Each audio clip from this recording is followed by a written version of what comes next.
Today I am discussing with you people the education system of Pakistan and its critical analysis.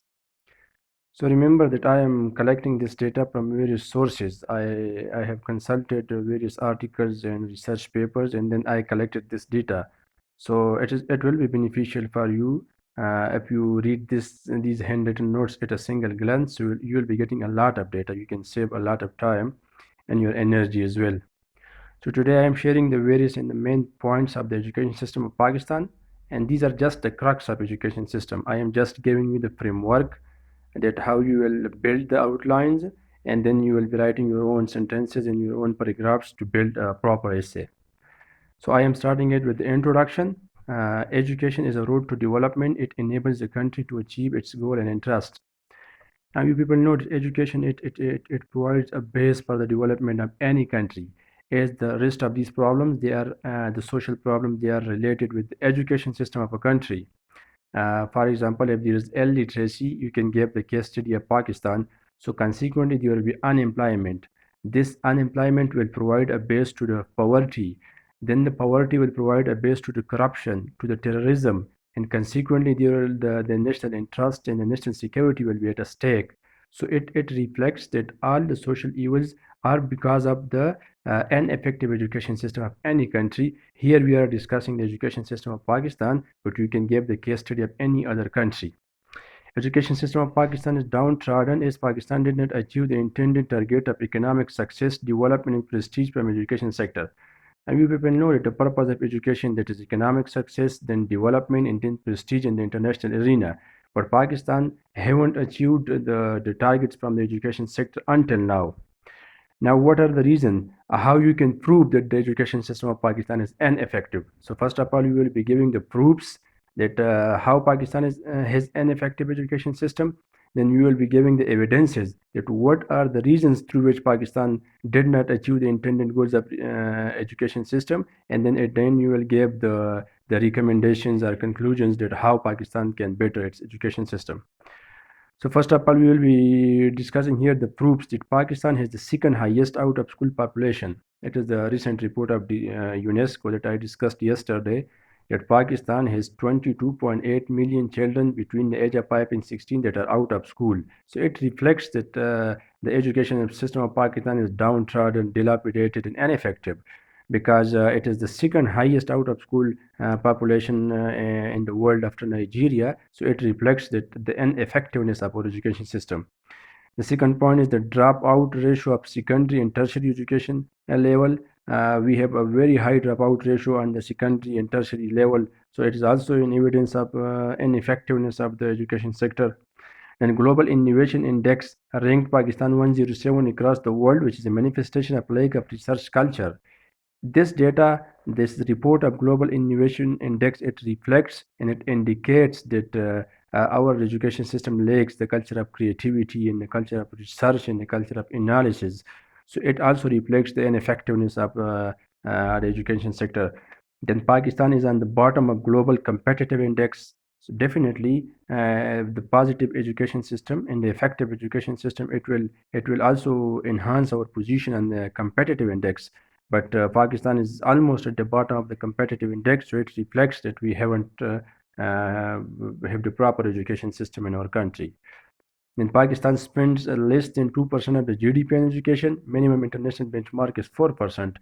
So it is also an indication that we are did not give proper attention to the education sector because we are ignoring the minimum benchmark of 4% and we are spending even less than 2% of our GDP and the education sector of Pakistan. Then there is no uniform education system across the country. We have different education system like schools and then madrasas and then a hybrid system as well. So it is also one of the reasons poverty, terrorism, extremism are the hurdles in the smooth flow of education. Is it is people cannot afford the prices and the fees of the schooling and then particularly of the higher education system. There is gender disparity, significant difference in male and female literacy. I will be sharing with you the reports that less than 50% of the population, women population, they are literate as compared to the male population. And secondly, there is a greater gender disparity in the rural and urban areas as well. Then interprovincial resource distribution regarding education has caused a huge gap in literacy rate. If you people know that the literacy rate of Balochistan, it is the lowest in Pakistan, and then Sindh and KP in Punjab. So there is in disharmony between the provinces regarding the distribution of resources for education system. Now, what are the remedial measures for education system of Pakistan? How can we improve the education system of Pakistan? So, first of all, awareness campaign across the country regarding the significance of education. The 22.8 million children out of school mostly because of the lack of resources, but not all of them are because of the lack of resources. So there is a need of awareness campaign, and the government must launch the awareness campaign on the district level, specifically to create the awareness among the masses regarding the significance of education so that they may be able to send their children to school. Now, the second point is the budgetary allocation must be increased to the minimum benchmark of 4%. The research culture must be inculcated.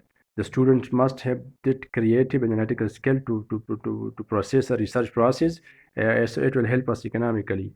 Teaching practice before joining the service, teacher must be professionally trained. This is also one of the reasons that our teachers, particularly at the primary level, they are not trained and they are unable to inculcate in students the ability of critical thinking, analysis, and understanding. Single national curriculum across the country is also one of the need of the hour.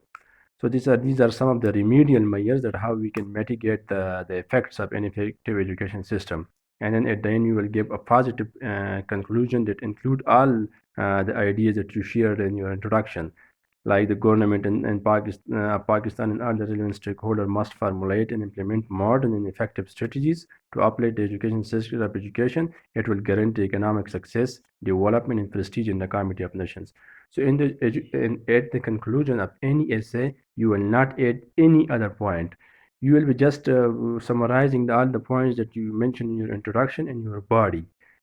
There will be no additional information in the conclusion, just summarize what you have written in your introduction and body of the essay.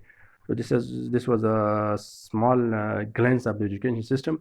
Yesterday I discussed the education and illiteracy cannot go together. Today these information are generally about the education system.